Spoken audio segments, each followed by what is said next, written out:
Shalom para pamirsa Sinode GKJ ingkang kinasih. Kula Marwan Supriyanto saking GKJ Panggang, Klasis GKJ Gunung Kidul, badhe maturaken sabda winedhar edisi Selasa 17 Maret 2026 kanthi jejer dados kaluhuraning Gusti. Sabda winedhar dinten menika dipun pendhet saking Kitab Jabur 126 ayat kalih ingkang mekaten. Aku bakal ngluhurake Sang Yehuwah sak jegu urip. Allahku bakal tak puji kalawan mazmur sadroning aku isih ana. Pamujining tiyang sepuh menggah para putra sageta ing tembe dadosa tiyang ingkang luhur. Kasunungan derajat lan kasugihan pramila anggenipun paring tenger utawi nami inggih menika ingkang nyondongi ing pangajeng-ajengipun. Kadosta Mulyana, Mulyadi Raharja, Soeharto lan sak piturutipun.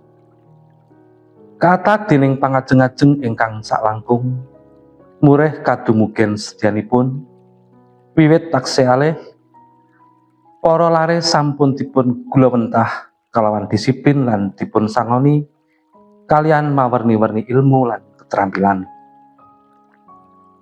Dipun dherekaken bimbingan belajar ngaturi guru les lan sanes-sanesipun. Wusananipun lare boten nggadhahi wekdal kangge dolan lan ngraosaken bingah. Nalikanipun lulus, murih sagedipun nyambut damel ugi sinengkuyung tiyang sepuh.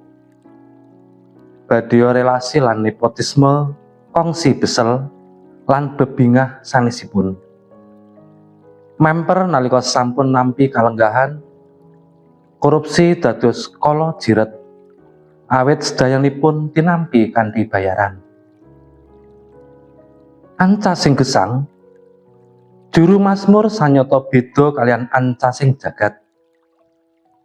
Timbangipun dados tiyang ingkang sukses, juru mazmur miji sageta dados tiyang ingkang saged ngluhuraken asmanipun Gusti.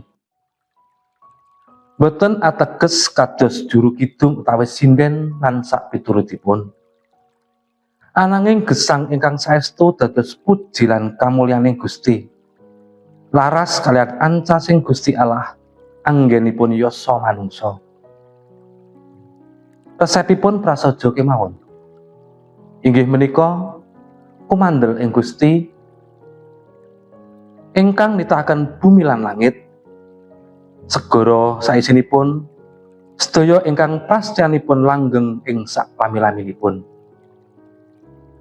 Sarene kumandel ing panggulawentahing Gusti, juru mazmur saestu kasagetaken nampi sedaya lelampahing gesang kanthi suka bingah lan kebaing atur panuwun syukur.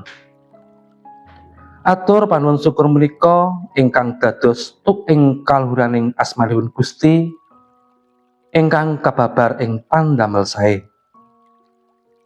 Jejegaken ingkang tumungkul, ngluwari ingkang pinunjara, jampeni lan nyarasaken ingkang sakit, ngelekaken ingkang wuta, maringi tedha ingkang kerapan, ngayomi bocah lolo lan para randha ing karihanipun. Sanyata sedaya dados kaluhuraning asmanipun Gusti.